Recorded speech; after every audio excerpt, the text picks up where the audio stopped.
Hello everyone, my name is Gregory Jean, and I work as the African American Resource Collection Associate at the New Orleans Public Library. We're here today to talk about the federally recognized holiday Juneteenth.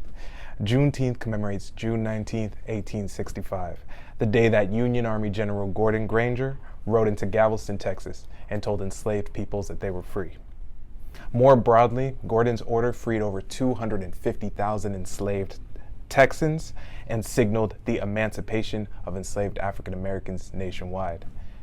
Juneteenth signifies celebration, freedom, emancipation, and resistance past and present.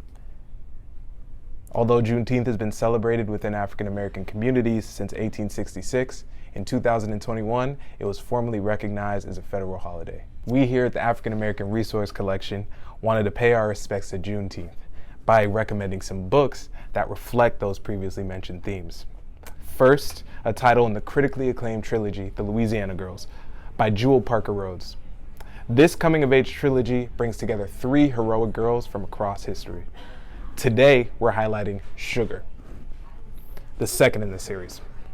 It follows a 10-year-old Sugar who is seeking a bigger world in post-Civil War America.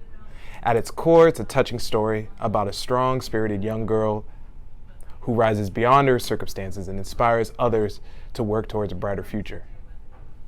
I think the book connects to Juneteenth because it illustrates the challenges that African Americans still face post-emancipation. Many formerly enslaved remained on the plantations, only now working for a bleak wage while working under very similar circumstances. The next title is Barracun, The Last Black Cargo, by Zora Neale Hurston.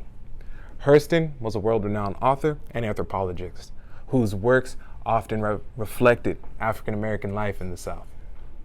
Barracun is a nonfiction work based on 3 months of interviews in 1927 with Oluwale Kasula, who was at the time the last presumed living survivor of the Middle Passage. Through these interviews, Kasula provides first-hand accounts of his time in Africa, his capture, his bondage on the Clotilda, and forced servitude in Alabama. This book tracks slavery's violence and aftermath through the words, memories, and history of a single person who survived it. We chose this title because it complicates the usually flat enslaved narrative and creates an often downplayed but deeply important link between African Americans and Africa. So these are just two of the titles I wanted to highlight today, but visit the AARC display at the main library on Loyola Avenue to see even more titles reflecting the themes of Juneteenth.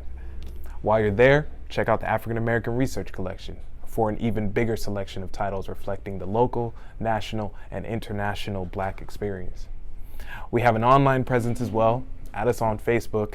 While you're there, you'll get regular updates on free classes, historic Black milestones, and even better, free events, including this weekend's Juneteenth Festival at Congo Square.